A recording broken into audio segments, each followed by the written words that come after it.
하나님의 말씀 보도록 하겠습니다. 마태복음 19장 말씀입니다. 마태복음 19장 1절 말씀부터 보도록 하겠습니다. 자, 오늘 말씀은 마태복음 19장 1절 말씀부터 12절 말씀까지고요. 핵심적인 내용은 바리새인들이 예수님께 이제 함정에 빠뜨리기 위해서 유혹을 하는, 시험을 하는, 지도를 하는데 그 내용이 이혼의 관계인 거였습니다. 그랬던 이유는 그 당시에 이혼에 대해서 유대인들 사이에 굉장히 중요한 논쟁이 있었어요. 그래서 그 논쟁을 이제 배경으로 해서 어느 한편을 들어도 어느 한편에게 욕을 먹는 그런 이제 아주 곤란한 문제였는데, 이때 예수님이 어떻게 대답하셨는지에 대해서 갖춰진 내용이 오늘 말씀입니다. 그리고 마태복음 전체를 통해서 굉장히 중요한 변화가 14장에 있었다고 했죠. 14장부터 예수님께서 그동안은 늘 자신을 숨기시다가 14장부터 이제 제자들에게 자기의 정체성을 드러내십니다. 그래서 정체성을 드러내신 예수님께서 16장에 와서 이제 정확하게 주가 그리스도시고 살아계신 하나님의 아들이시라는 고백이 있어지고요. 그 이후에 이제 제자들과 논쟁하고 가르치고 천국에서 크다, 누가 큽니까? 라는 논쟁을 통해서 정말 큰 자가 누구냐? 그것은 겸손한 자고 낮아진 자고 더 나아가서 용서할 수 있는 자다라는 것이 18장 마지막에 남아있어요. 여러분, 용서한다는 것은 굉장한 능력이고 굉장한 용기고 은혜입니다. 그것은 정말 큰 자만이 할 수 있어요. 내가 누구를 용서한다라고 말할 때 누가 용서합니까? 떳떳한 사람이 하는 거야. 큰 자만이 할 수 있다. 그런 얘기입니다. 그래서 만약에 내가 누구를 용서하지 못한다면 그것은 내가 그보다 크지 못하기 때문에, 내가 그보다 더 탁월하지 못하기 때문에 그런 거죠. 예를 들면 그러잖아요. 우리 아이들이 여러분 어떤 잘못을 하면 어른들이 뭐합니까? 용서합니다. 왜 그렇습니까? 애들인데요. 뭐 이런 생각하잖아요. 애들인데. 그렇잖아요. 그래서 용서합니다. 그런데 그렇지 않으면 용서를 잘 못해요. 왜냐하면 그건 애는 작다고 생각하고 내가 더 크다고 생각하는데 나와 동일하거나 비슷하거나 크다고 생각하면 용서를 못하는 거예요. 그래서 혹시라도 용서를 못하는 사람이 있다면 아마 그 사람은 자기 자신보다 더 크게 생각하는 거 아닌가. 이건 오히려 작은 자라는 겁니다. 그런데 정말 용서할 수 있는 사람, 이 사람이 큰 사람입니다. 이 사람이 겸손한 사람입니다. 그런 사람의 죄를 하나님도 또다시 용서하십니다. 라는 내용이 이제 18장까지의 내용입니다. 그리고 다시 이제 19장에 들어오면서 예수님께서 다시 본격적으로 이제는 어떻게 하신다고 하죠? 마지막 십자가를 지기 위해서 예루살렘으로 향하는 그런 발걸음입니다. 예루살렘으로 쭉 향해 가면서 계속해서 누가 옵니까? 사람들이 와서 시험을 하는 거예요. 예수께서 예루살렘을 해서 쭉 올라오실 때 사람들이 예수가 온다는 소문이 온 동네에 퍼지죠. 그러자 이제 예루살렘을 중심으로 한 그런 사람들, 특히 유대인들, 정통파들, 또 사두개인들, 바리새인들, 제사장 무릎들 등등등, 더 나아가서 로마의 군대, 이런 사람들까지 다 해서 유대 사회에서 굉장히 인기 있는 사람이 올라오니까 신경이 쓰이죠. 지금도 여러분 국민적인 영웅이 있다고 생각해 보십시오. 그 사람이 가는 곳, 그 사람이 행하는 곳에 다 뭐 합니까? 신경 씁니다. 그래서 이 반기문 씨 같은 경우는 대통령의 대자도 안 그랬는데 사람들이 대통령 후보로 얘기하고 서로 뭐 모신다고 그러고 누가 와서 뭐 했다고 그러고 막 이러잖아요. 그렇잖아요. 근데 만약에 이분이 딱 이제 총장직을 딱 그만두게 서울에서 쫙 날아오면서 이렇게 내려와서 제주도에 내려가지고 그래서 배를 타고 쫙 오셔서 목포에서 어디에서 쫙 올라오면서 사람들 만나면서 강연을 하면서 올라온다고 생각해 보세요. 제일 긴장한 사람이 누구겠습니까? 정치인이라든지 또 많은 사람들, 기업인들도 긴장합니다. 그가 만약에 대통령 되면 어떻게 할까? 정치 자금 내주고 뭐하고 우리 편입니까? 아닙니까? 확인하고 싶고 다 그런 거예요, 이게. 정치적으로. 이런 이제 일들이 이제 생기는데 제일 먼저 이제 다시 바리새인들이 찾아오기 시작합니다. 자, 이제 그런 내용들이 들어있습니다. 자, 19장 1절 말씀 함께 읽어볼까요? 예수께서 이 말씀을 마치시고 갈릴리를 떠나 요단강 건너 유대 지경에 이르시니. 이제 본격적으로 갈릴리를 떠나서 요단강 쪽으로 이렇게 아마 오른쪽으로 돌아오신 것 같아요. 이렇게 돌아오셔서 다시 요단강을 건너서 유대 땅 쪽으로 이제 다가오셨습니다. 그러자 2절 말씀 큰 무리가 따르거늘 예수께서 거기서 그들의 병을 고치시더라. 여기서 큰 무리가 따른다는 것은 정치적으로 보면 헤롯이라든지 많은 사람들이 굉장히 위협적이죠. 그렇죠? 굉장한 위협이죠. 큰 무리가 따른다는 것은. 그것은 어떤 현상이 일어날지 몰라요. 로마의 입장에, 총독의 입장에서도 굉장히 위협이죠. 뿐만 아니라 유대의 한 가지 제사장이라든지 사두개인이라든지 바리새인 이런 그룹들도 굉장히 위협을 느끼죠. 저 사람이 우리 편이면 다행이죠. 만약에 적이지면 어떻게 되겠습니까? 심각한 위협이죠. 그래서 보는 사람마다 딱 다른 거예요. 그런데 병들고 아픈 사람들한테 뭡니까? 굉장한 환영입니다. 그분이 우리 동네에 왔다는 사실은. 우리가 병을 치료받을 수 있다는 굉장히 놀라운 사건입니다. 그래서 이렇게 각각의 예수님에 대한 반응이 다 달라요, 사람들이. 이런 걸 아시고 예수님께서 쭉 걸어서 오시는 겁니다. 오셨을 때 큰 무리가 따르거늘이라고 말하잖아요. 원어에 보면 따른다라는 말은 다른 말로 하면 마치 제자가 됐다라는 의미를 씁니다. 큰 무리가 예수님의 제자처럼 따랐다라는 겁니다. 그래서 항상 성경은 큰 무리가 따른다라는 말씀과 뒤에 있는 말씀, 예수께서 거기서 그들의 병을 고치셨다는 말이 늘 함께 쓰여요. 이렇게 병을 고치는 현장에 사람들이 따르고 따르는 현장에 다시 제자들이 생겨나고 이게 늘 이렇게 함께 움직입니다. 함께 움직여요. 그래서 큰 무리가 따랐다라는 얘기는 단순히 따라다니는 사람들이 아니라 이제는 어떤 사람들이냐면 예수님의 말씀을 듣고 예수님을 믿고 예수님을 이렇게 섬기는 사람들이 생기기 시작합니다. 이제는 그분의 말씀에 귀를 기울여 그분의 가르침을 받기 원하는 사람들이 이제 등장하기 시작했어요. 물론 이전에도 있었지만 이 갈릴리 땅을 떠나서 유대 땅으로 이렇게 오는 과정, 예루살렘을 향해 걸어가는 과정 속에 이런 일이 더 두드러지게 나타나기 시작했습니다. 그래서 그들에게 예수님께서 다시 뭐 하십니까? 그들에게 다시 병을 고치십니다. 그러니까 처음에 믿음이 없을 때는 예수님께서는 일단 병을 고쳐주세요. 근데 그들이 다시 이제 그러고 말씀을 전하시고 말씀을 듣고 믿음이 있으면 그다음부터 뭡니까? 믿음의 역사를 통해서 병을 고치시는 거예요. 그래서 그들이 예수님께서 병을 고치시는 사역과 제자를 삼는 사역은 늘 함께 움직입니다. 그래서 예수님의 3대 사역을 말하는데 예수님의 3대 사역은 첫 번째 가르치는 사역, 두 번째 치료하는 사역, 세 번째 혹시 뭔지 아십니까? 가르치고 치료하고 전파하시고 선교하시고 이 세 가지 사역을 예수께서 늘 하셨는데 이걸 통해서 결과적으로 뭘 만드셨냐면 제자를 만드셨어요. 그럼 제자 만들면 끝났느냐? 제자 만들면 끝나는 것이 아니라 그렇게 해서 하나님의 나라를 세우는 것이 예수님의 목적이었어요. 자기의 나라가 아니라 아버지의 나라를 세우기 위해서 하나님의 나라를 세우기 위해서 이런 일들을 하셨다. 그러니까 예수님께서 제자 삼는 것은 자기의 정치적인 목적이나 자기의 유익이나 자기의 이익을 위해서 아니라 철저하게 아버지의 영광을 위해서 아버지의 나라를 세우기 위해서 이런 일들을 하셨다라는 거예요. 자, 이제 이렇게 해서 많은 무리가 따르고 하는데 예수님이 쫙 걸어서 예루살렘으로 온다는 소문이 다 퍼지기 시작하는 거죠. 사람들이 긴장하겠습니까? 안 하겠습니까? 긴장하죠. 그래서 찾아온 사람들이 있는데 바리새인들이었습니다. 3절 말씀 읽어볼까요? 바리새인들이 예수께 나와 그를 시험하여 이르되 사람이 어떤 이유가 있으면 그 아내를 버리는 것이 옳으니까? 라는 물어보네요. 늘 이렇게 이제 바리새인들은 이미 예수님께 내 편이냐 아니냐를 떠나서 뭐 한 겁니까? 어떻게 하면 예수님을 곤란하게 해서 사람들이 이렇게 많은 무리, 다른 무리들과 경계시켜 놓을 수 있을까? 어떻게 하면 예수님이 자기 편이 아니라는 걸 알았기 때문에 어떻게 하면 예수님이 사람들의 인기를 차단해서 어떻게 하면 예수님을 이렇게 고립시키고 어떻게 하면 더 많은 적을 만들까라는 것이 이제 바리새인들의 주된 목적입니다. 그래서 이런 질문을 했는데 이 당시 이런 질문은 유대인은 이 당시에 굉장히 중요한 율법을 연구하는 공부하는 두 개의 학파가 있었습니다. 하나는 샴마이라는 선생님인데 랍비의 가르침을 받던 샴마이 학파, 또 하나는 힐렐이라는 사람인데 힐렐이라는 랍비의 가르침을 받던 힐렐 학파가 있어요.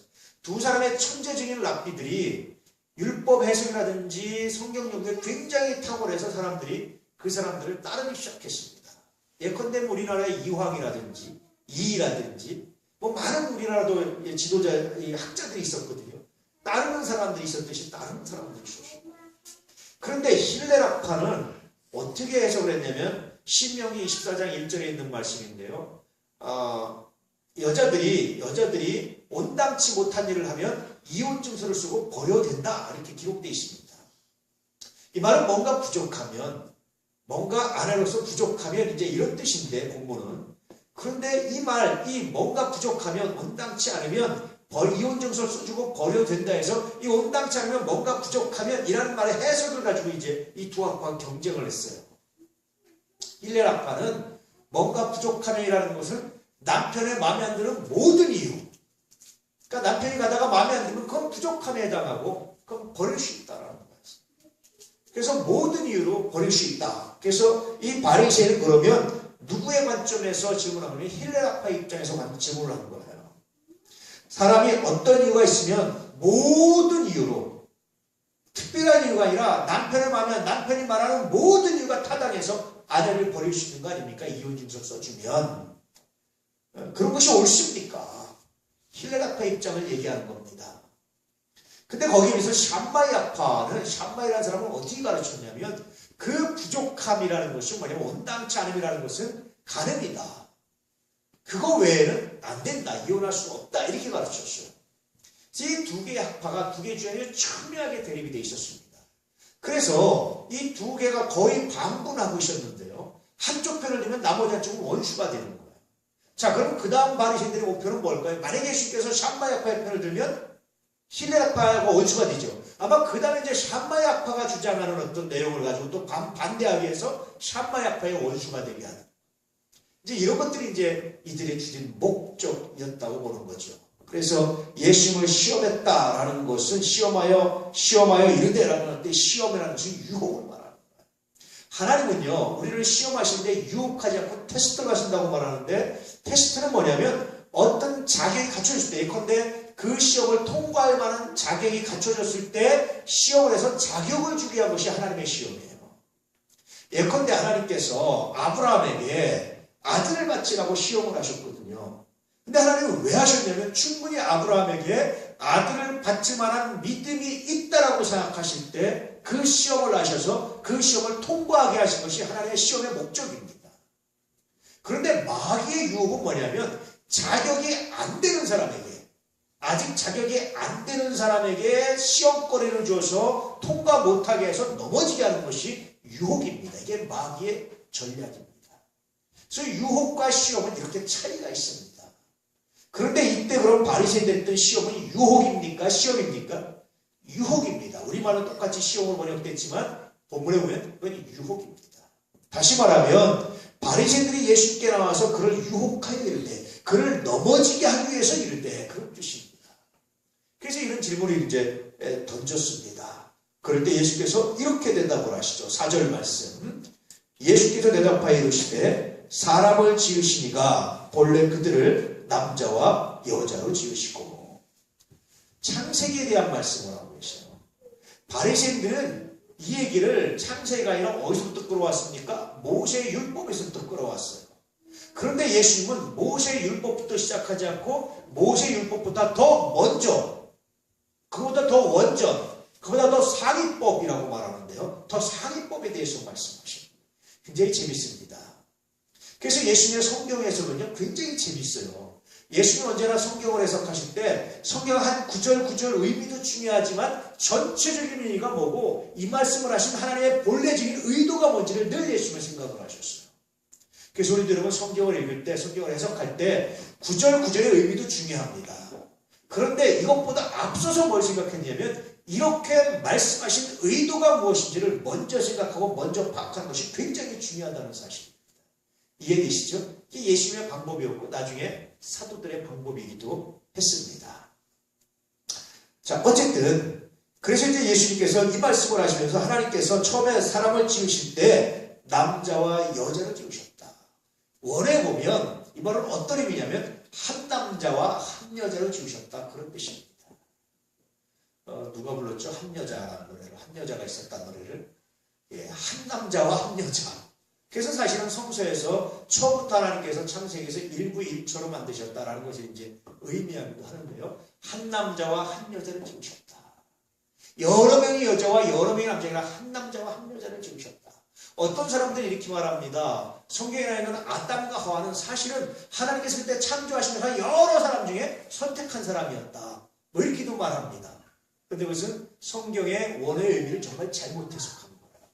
하나님은 한 남자와 한 여자를 분명히 창조하셨다라고 성경에 기록되어 있습니다. 이해되시죠?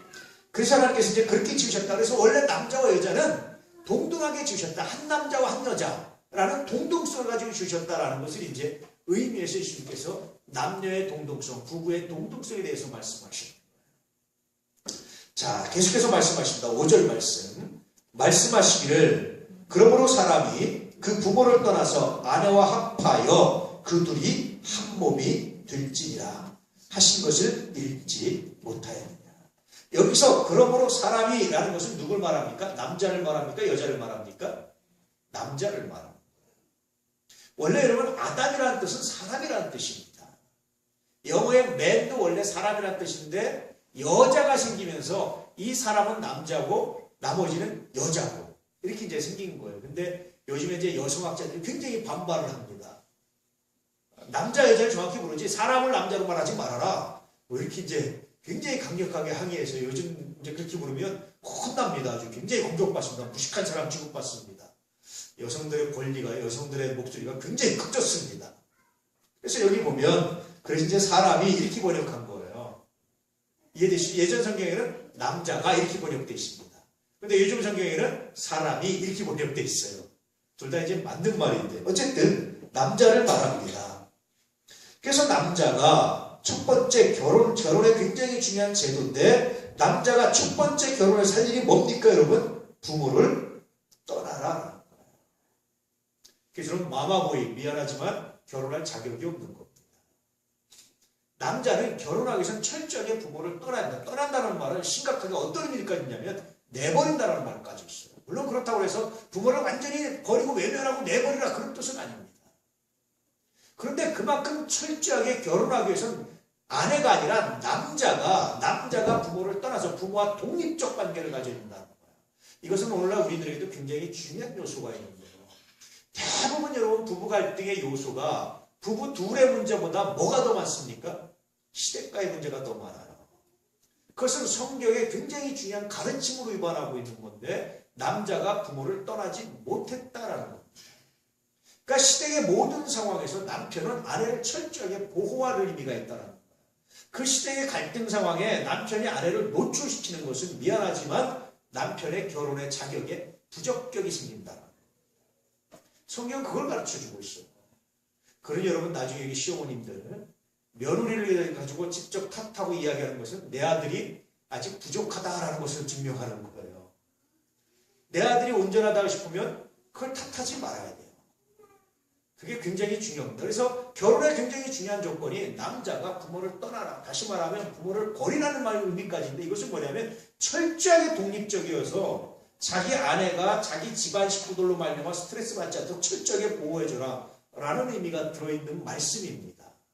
이 당시에도 남성 중심의 사회였기 때문에 이게 안 됐거든요. 유대사회도 우리도 마찬가지로 물론 안 됐죠. 그래서 예수님께서 안 된 사람들에게 아주 성서의 원전의 의미를 가지고 말씀하시는 거예요. 남자가 결혼하면 첫 번째 이런 정신이 있어야 된다. 그래서 남자가 결혼했는데 가서 다시 손 벌리고 뭐 이렇게 하는 거 이거 하지 말아야 된다. 여러분 그래서 결혼하면요. 제가 보기에 엄마하고도 거리를 둬야 되는데 거리를 두면 가장 중요한 게 뭔지 아십니까? 호칭입니다. 엄마 그러면요. 여전히 내 새끼 같은데 어머니 하면 이게 엄마들이 거리를 확 느낀다는 거예요. 근데 굉장히 중요합니다. 그거.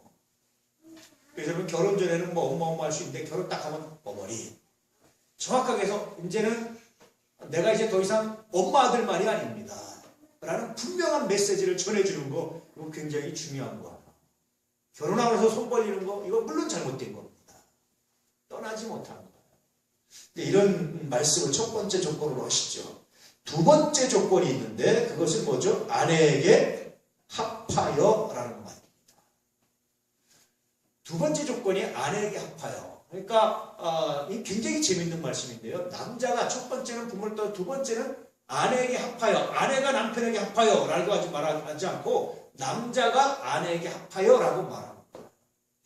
여러 가지 의미로 해석할 수 있는데 그 중에 하나는 뭐냐면요. 여러 가지 유추해서 해석할 수 있는데 그 중에 하나는 뭐냐면 남편이 철저하게 아내를 위해서 존재하는 그렇다고 아내 밑에 불러서 뭐 이런 의미가 아니고 철저하게 남녀평등을 하나님께서 지으셨는데 그때 결혼이라는 것은 아내를 사랑하고 아내를 위하고 아내를 보호하는 의미로서의 기능을 가질 때 비로소 결혼이 된다는 거예요.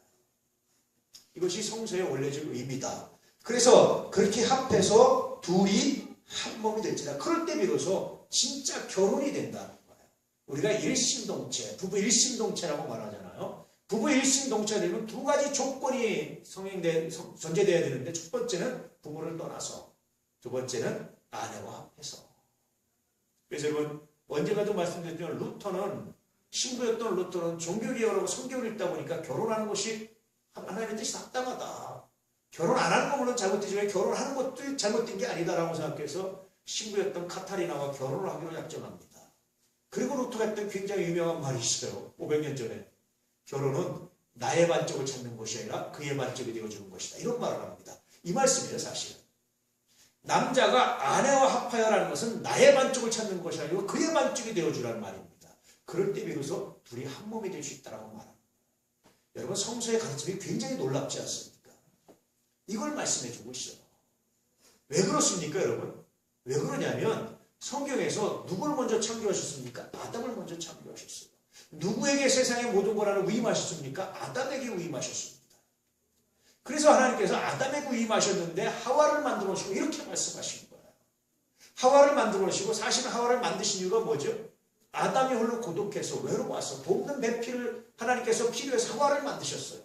그런데 돕는 배필을 필요해서 하와를 만드셨는데 거기까지만 있으면 남자들 마음에 늘 여자들은 뭐라고 생각합니까? 아내를? 넌 날 도와야 돼. 내 마치 밑에 사람 취급하게 돼 있잖아. 그렇잖아요, 구조가. 이런 구조인데 그러면 진짜 부부가 하나가 될 수 있습니까? 없습니까? 안 되잖아. 이럴 때 하나님이 굉장히 탁월한 말씀을 하셨는데 뭐냐면 너 가서 하와의 반쪽이 되죠. 이렇게 말합니다. 그러므로 남자도 여자도 남편을 돕는 배필이지만 남편도 아내의 부족한 반쪽이 되어줄 때 비로소 하나가 됩니다. 만약에 하나님께서 하와를 남편의 돕는 배필을 주지 않았을까면 아마 이렇게 말씀 안 하셨을 것 같아요. 근데 기본적으로 남편의 돕는 배필로 지어졌기 때문에 잘못하면 남성 위, 여성 하위가 될 수 있기 때문에 하나님께서 부부라는 뭐냐? 아내는 남편을 돕기 위해서, 남편은 아내의 부족한 반쪽을 채워주기 위해서 결혼하는 것이고, 그렇게 될 때 비로소 둘이 뭐가 될 수 있습니까? 한 몸이 될 수 있다. 이 말씀을 하셨어요. 그러니까 이 말씀 가운데 유대인들이 이 말씀의 의미를 알아요. 만약에 몰랐으면 예수님께서 이 말씀의 의미를 더 자세히 풀어서 설명하셨겠죠. 그래서 사실 성경에 원전을 말씀하신 거예요. 모세율법보다 먼저 하나님께서 천지를 창조하실 때, 남자 여자를 창조할 때 가장 기본적인 원리에 대해서 말씀하신 거예요. 놀랍지 않습니까? 바리새인들은 뭘 말합니까? 모세율법을 말하는데 예수님은 창조의 원리에 대해서 말합니다. 나중에 예수님의 이런 방식을 따온 사람이 누구냐면 바로 바울입니다. 율법이냐 믿음이냐.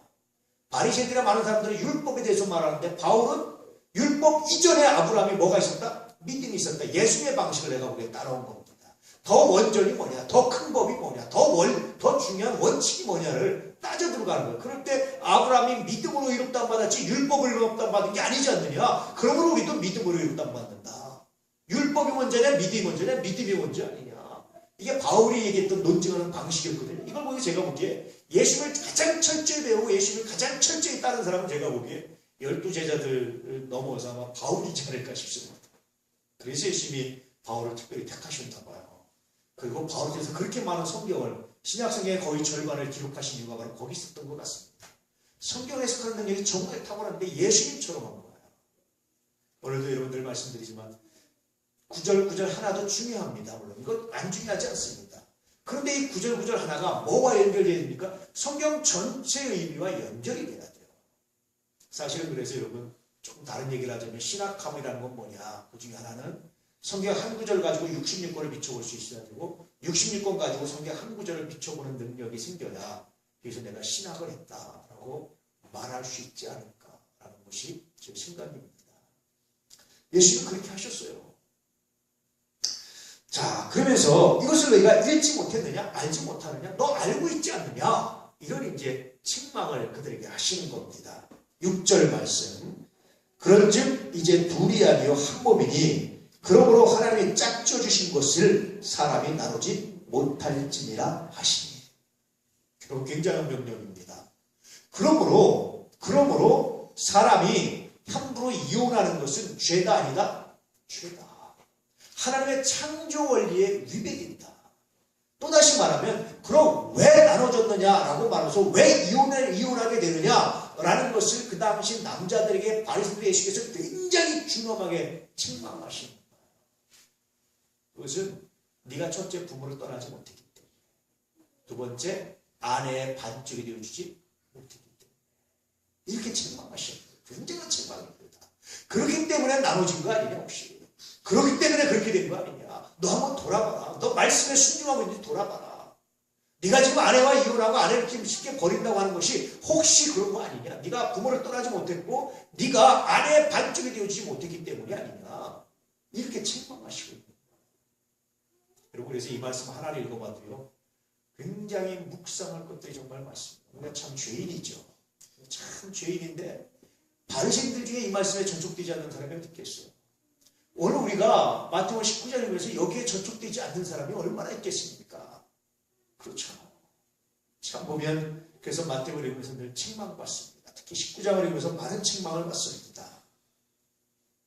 그래서 그렇게 될 때, 그래서 그런즉 그렇게 남자가 부모를 떠나고 아내의 반쪽이 되고 그래서 한 몸이 될 때, 그런즉 비로소 그렇게 될 때 비로소 둘이 아니요 한 몸입니다. 그렇지 않으면 아무리 결혼식을 성대해도 하나가 아니라. 그래서 오늘날도 마찬가지입니다. 많은 부부들이 하나가 되지 못하는 것은 첫 번째 책임은 남자에게 있다. 이 말씀을 예수님이 하시는 겁니다. 굉장히 놀랍잖아요. 성경은 항상요, 권한을 많이 주면 책임도 많이 줘. 그래서 너희가 많이 선생이 되려고 하지 말라 합니다. 성경. 권한이 많은 만큼 책임이 많아요. 늘 말씀드리지만 목회요, 책임감을 안 가지면 목회 재밌습니다. 할만합니다. 근데 이 책임감이 너무너무 힘든 거예요, 사실. 너무너무 두려울 때가 많고 힘들 때가 많아요. 이게요, 그렇습니다. 여러분 중에 한 번 누가 우리 교육에 한 번 누가 실축했다 그러면 정말 이건 목사가요, 회개를 정말 많이 합니다. 이건 책임감입니다. 이게 얼마나 괴로운 건지 몰라요. 그렇습니다. 성경은 항상 그렇습니다. 자, 7절 말씀.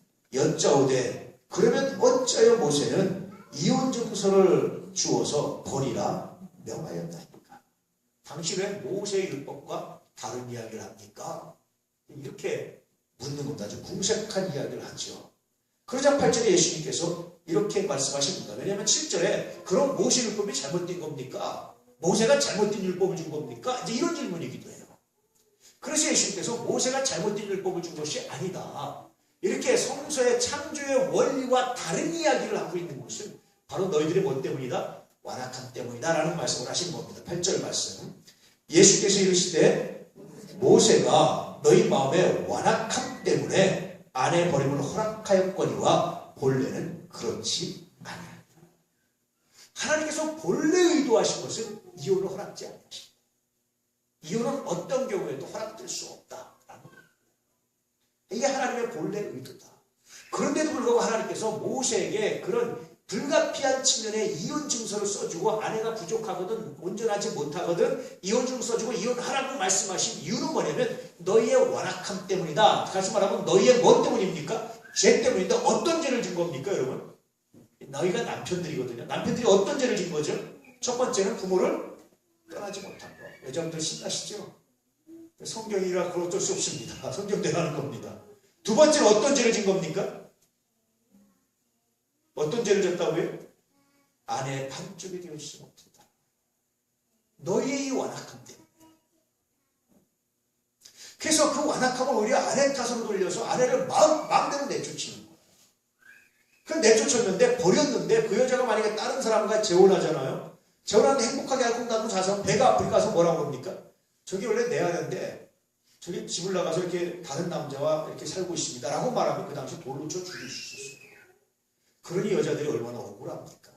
예수님 당시에도요, 소위 말해서 창기라고 불렸던 여자 중에 이런 여자들이 굉장히 많았어요. 버림받은 여자들.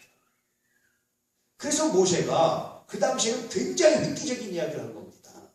뭐라고 말하냐면 그렇게 부족함이 있거든 이혼 증서 써주고 버려라는 거예요. 그래서 여자가 이혼 증서를 가지고 있잖아요. 누구 다 재혼할 수 있었습니다. 자기의 행복을 찾아 떠날 수 있는. 네가 버린 것까지야 그렇다 치지만 그 여자의 나머지 행복도 네가 방해하지 말아라. 이렇게 말씀하세요. 이렇게 보면은요, 하나님은요, 우리에게 늘 완벽한 기준만을 제시하는 게 아니에요. 늘 성경에 보면 우리가 너무 완악하고 부족하면 기준을 쫙 낮춰서 요만큼 가지고도 그래 요만큼만 하면 내가 인정해 줄게. 더 낮춰주면 더 낮춰서 요만큼만 가지고 내가 인정해 줄게. 하나님이 이렇게 기준을 낮추시지 항상 딱 놓고 절대평가를 하시고 요 정도 넘어야 돼, 요 정도 아니면 안 돼, 무조건 죄야. 하나님 그렇게 말씀 안 하시고. 그런데 우리는 하나님도 안 그러시는데 우리도 그렇게 못 사는데도 불구하고 남들을 향해서 늘 기준을 딱 정해놓고 요만큼 아니면 무조건 죄야 이렇게 말하잖아. 하나님 그렇지 않으세요. 얼마 전에 여러분 대학 시험을 치렀지만 사람들은요 평가하는 방식이 둘 중에 하나입니다. 절대평가 아니면 상대평가. 절대평가는 그런 거죠. 무조건 60점 이하는 무조건 탈락, 60점 이상 무조건 합격은 절대평가입니다. 상대평가는 여기서 100명 뽑으니까 만약에 100명이 80점 이상의 100명이 80점 이상만 합격이고 나머지 불합격. 만약에 시험을 딱 못 봐가지고 50점 이상의 100명이었다고 50점 이상 합격이고 나머지 불합격이 돼요. 이게 상대평가는 세상은 두 개밖에 안 해요. 그런데 하나님이 이 두 가지가 다 아니라 무슨 평가를 하신다고 그랬죠? 개별평가를 하시고 중심을 하시는 하나님. 그래서 여러분 미안하지만 뭐 장로가 저래 그렇게 말하지 말라니까요.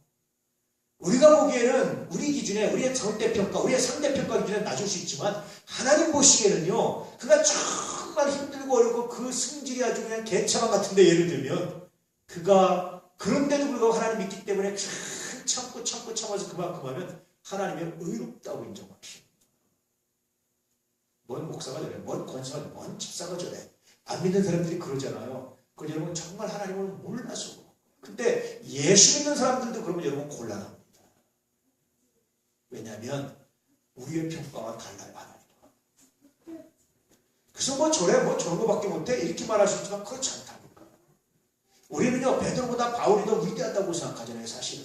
그런데 여러분 베드로가요, 예수님 것이 얼마나 위대한 사람인 줄 아십니까? 예수님은 하나님이요 베드로를 굉장히 높게 평가하시다. 왜냐하면 베드로 전서는 다른 사람이 대피를 합니다. 그런데 많은 학자들이 베드로 후서는 아마도 베드로가 기록했을 것이다 라고 추측할 정도로 굉장히 많은 사람들이 이야기를 해요. 베드로가 예수님을 따라다니고 그 당시 나라 사람들의 평균 수명이 거의 39 정도였다고 해요. 그런데 여러분 예수님이 33세쯤 십자가를 지셨으니까 베드로가 그 어간이니까 그 뒤니까 이미 평균 수명을 지난 거예요. 환갑지갑 다 지났는데 베드로가 뭘 배우냐면요. 헬라어를 배우는 거예요. 오늘날 우리식으로 말하면 영어를 배우는 겁니다. 제자들은 무조건 능력과 성령 받고 막 한 줄 아시죠? 그렇지 않아요. 그러니 여러분 그 무식한 베드로가 사람들은 베드로가 글을 알았을까라고 의심할 정도로 무식한 베드로입니다.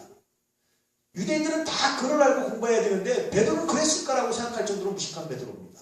그런 베드로가 베드로 후서는 아마 베드로가 기록했을 것이다라는 추측이 굉장히 설득력 있는데 그만큼 뭐합니까? 공부하고 노력합니다. 자 그러면 바울처럼 굉장히 탁월한 사람과 베드로처럼 무식한 사람인데 우리가 상처를 생각하면 바울이 더 탁월하지만 하나님 보시면 어떤 겁니까? 베드로의 노력을 하나님이 결코 소홀히 여기지 않으신다. 이게 개별평가예요. 그러니 앞으로는 저 사람 뭐 예수 몇십 년도 별 수 없어 뭐 저래 이런 말 하지 마시라니까요. 몇십 년 믿었기 때문에 그 정도가 된 거고요. 하나님 그거를 기쁘게 여기십니다. 반대로 더 탁월할 수 있는데 늘 뒷걸음질 치고 성장하지 않을 때 그때는 먼저 된 자로서 먼저 어떻게 되죠? 나중에. 그러니 여러분 내게 주어진 환경과 삶에서 내가 쭉 살아서 날마다 성장하기를 기도하는 것만큼 위대한 일은 없습니다. 그 평가는 하나님만이 하시는 거예요. 그러므로 평가하지 않기를 뭐 저거밖에 못해라고 말씀하지 않기를 그는 그만큼 하기도 정말 힘들겠다. 할렐루야. 인정해 주시기를 축복합니다. 이것이 하나님의 방식입니다. 오늘 예수님께서 그렇게 말씀하시는 거예요.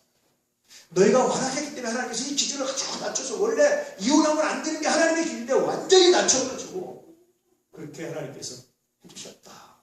그 당시 모세 당시에 남자들 이 말을 들으면 뭐랄까? 남자가 바보냐? 여자 하나 못 버리고 마음대로 못 버리게 이렇게 말했던 거예요. 그렇죠? 그래서 하나님은요 그 당시 상보다 항상 획기적인 인권을 하나님 갖고 계세요. 하물며 오늘날 이만큼 남녀 평등이 실현됐는데 여성들의 목사가 되고 여성들에게 성직을 못 준다는 건요 성경이 전체적인 사상에 정말 위배된 겁니다. 잘못된 사상입니다. 그렇다고 여성들도 남자들을 막 누르려고 해도 잘못된 거예요. 왜냐하면 돕는 배틀을 역할을 해요. 남편들은 어떻게 합니까? 아내의 반쪽을 채워줘야 됩니다. 그래서 상호 보완적이 돼야 그걸 비로소 온전한 부부관계다라고 볼 수가 있는 겁니다. 자, 9절 말씀. 내가 너에게 말하노니 누구든지 음행한 이유 외에 아내를 버리고 다른 데 장가드는 자는 가늠함이라. 사실은 이것도 이혼하지 말라는 겁니다. 사실은 이것도 하나님이 짝지으신 거기 때문에 우리가 지킬 수 있어야 된다는 거예요. 그런데 부득불 이런 데는 하나님이 예외로 하셨기 때문에 이런 거 외에는, 나도 말하는데 이런 거 외에는 안 된다. 그럼 이제 예수께서 힐레라파와 샴마야파 중에 어느 편을 들어주신 겁니까? 샴마야파 편을 들어주셨어요. 대부분 예수님의 대답은 이 편도 아니고 저 편도 아니고 이렇게 빠져나가셨는데요. 그거는 그럴 만하니까 하셨는데 이때는요 중요하게 샴마야파 편을 확실하게 들어오신 거예요. 물론 다른 관점이지만 샴마야파와 다른 관점에서 하셨지만 이 편을 들으셨어요. 그래서 예수님은 늘 어떤 논쟁이 있을 때 이것도 저것도 아니고 빠져나가신 거예요. 항상 무슨 편을 쓰셨습니까? 진리 편을 쓰셨다는 겁니다. 때때로 한 편을 들지만 진리 편에. 그래서 또 다른 적을 만나시면 진리 편을 쓰셨다는 겁니다. 이것이 예수님의 가르침입니다. 또 하나 굉장히 놀라운 사실은요. 예수님은 특별히 공부를 했을까? 예수님 언제 배웠을까? 예수님의 동네 사람들이 예수님이 공부를 했다는 사실을 잘 인정하지 않았어요. 그의 누이들이 우리가 알고 그게 누구야 아들인지 다 알고 그가 그렇게 공부했다고 생각을 안 했어요. 근데 성경에 보니까 예수께서 12살 때 이미 나가서 예루살렘 성전에서 수많은 학자들과 토론을 했습니다. 근데 이 말은 굉장히 중요한 걸 시사하고 있는데요. 그렇게 사람들이 예수님이 언제 학문을 했을까 싶은데 이 당시에 힐렐과 샴마이라는 굉장히 유명한 거두들입니다. 이 사람들도 결론 내지 못한 문제를 예수께서 결론을 내십니다. 성경에 좀 더 창조의 원리를 인용해서 만약에 힐렐이나 샴마이가 이 말을 들었다면 예수께서 랍비요 그랬습니다. 우리도 그렇게 명쾌한 결론을 내지 못했는데 그랬습니다. 샴마이조차도 내가 이렇게 말했지만 나는 여기까지 생각하지 못했는데 당신 여기까지 생각했습니다. 왜냐하면 예수님이 말씀을 하시니까 바리새인들은 누구나 아무도 이해를 달지 못했어요. 힐렐 학파도 이해를 달지 못했어요. 둘이 그렇게 심하게 논쟁을 했는데 그러니 샴마이 학파의 말이 맞다고 했지만 맞다고 한 이유는 달랐던 거예요. 이 당시요 이것은 힐렐이나 샴마이를 능가하는 굉장한 학문적 지식적 능력이었습니다. 이해되시죠? 12살 때 토론하셨던 게 그래서 이해가 됩니다. 대학자들과 토론하셨던 게 이해가 되는 겁니다. 예수님이 그런 분이십니다. 왜 그렇습니까? 그분은 완전한 하나님과 동시에 완전한 인간이셨습니다. 우리의 구원자고 하나님이시다. 그래서 이 사건을 통해서 굉장히 중요한 메시지를 전해주는데 사람들에게 마태복음 이 마태복음을 읽었던 유대인들 특히 마태복음 유대인들로 했으면 좋겠는데 유대인들이 느끼는 거예요. 그럼 힐렐과 샴마이라는 위대한 학자들을 내리지 못한 결론을 예수가 내리고 있구나. 당신은 정말 위대한 랍비입니다. 위대한 선생님입니다. 라는 고백을 할 수밖에 없는 논쟁이 바로 이 논쟁이었습니다. 굉장히 재밌는 논쟁이에요. 그러자 제자들이 이렇게 이야기를 합니다. 10절 말씀에 제자들이 이르되 만일 사람이 아내에게 이같이 할진대 장가들지 않는 것이 좋겠나이다.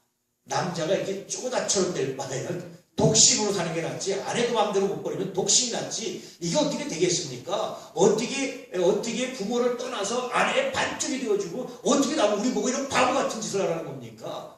차라리 뭘 뛰라고 하십시오. 이제 이런 얘기를 이제 제자들이 하는 겁니다. 사실은 예수께서 제자들의 말씀의 의도를 알았어요. 왜냐하면 이것이 이 당시 사람들의 대략적인 생각이었습니다.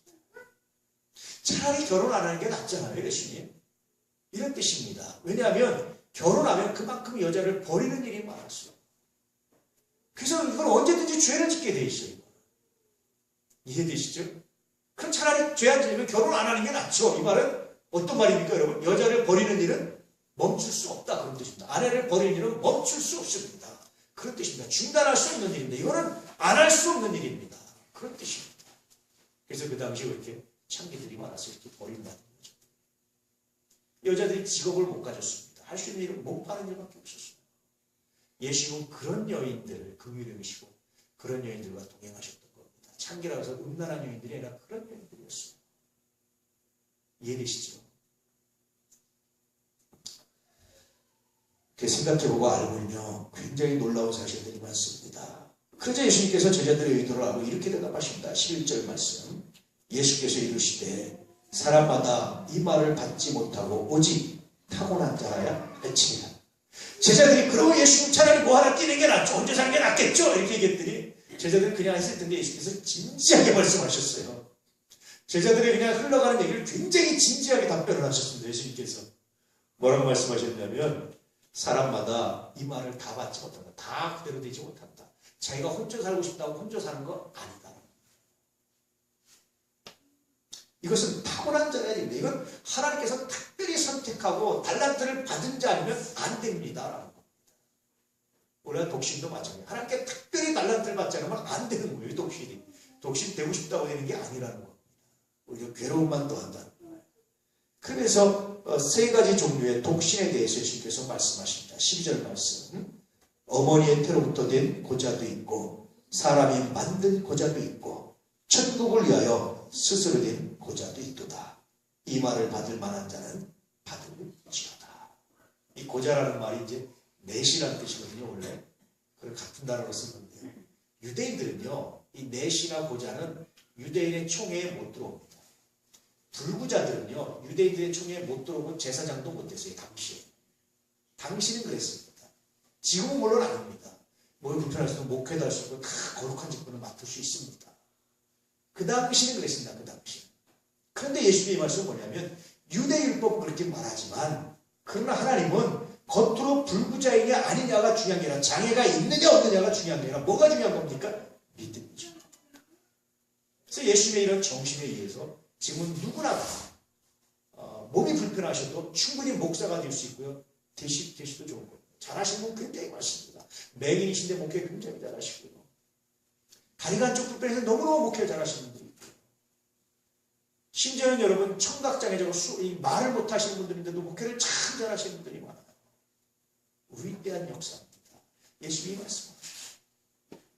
타고난 자야 된다. 하나님께 달란트를 받은 사람만 가능하다. 엄마 뱃속에서부터 태어날 때부터 내시가 된 사람도 있고 또 스스로 자기 스스로 환관이 되고 내시가 된 사람도 있는데 타고난 사람은 어떤 사람입니까 여러분? 어떤 사람이 타고난 사람입니까? 천국을 위해서 스스로 내가 하나님의 영광을 위해서 내가 평생 독신으로 지내기 원합니다. 그래서 나중에 바울도요. 사실은 가장 중요한 게 독신이 정말 위대하다고 말을 합니다. 그런데 이건 아무나 못하기 때문에 함부로 하지 마. 그냥 결혼해. 그렇게 말합니다. 독신으로 지낼 수 있는 능력이 있다면 정말 위대하다. 그러나 이건 함부로 지킬 수 있는 문제가 아니기 때문에 결혼해. 그렇게 말합니다. 그러면서 오늘 말씀 전체에서 우리가 결혼해서 이혼해서 굉장히 중요한 메시지를 예수님 전하시고 있는 거예요. 할렐루야. 오늘 말씀의 메시지를 잘 들으시기 원합니다. 남자가 누구를 떠나라고요? 부모를 떠나서 어떻게 하라고요? 아내와 합하여 화목이 되라. 그럴 때 비로소 진짜 부모가 될 수 있다. 이혼은 대부분 이런 경우에 남자가 부모를 떠나지 못했고 아내의 반쪽이 되어주지 못했기 때문에 일어난 하나의 현상이다 라고 말씀해 주십니다. 오늘 말씀을 깊이 묵상하실 때를 축복합니다. 할렐루야. 그리고 함부로 독신이 되려고 하지 말라는 거예요.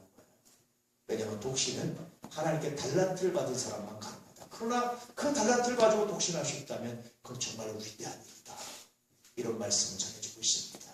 이제 오늘 주 안에서 정말 여러분 귀하고 아름답게 사명 감당하면서 믿음 가운데 승리할 수 있게 축복합니다. 거룩한 가정, 거룩한 부부, 성경 말씀에 합한 그런 가정들이 되시기를 축복합니다. 기도하겠습니다.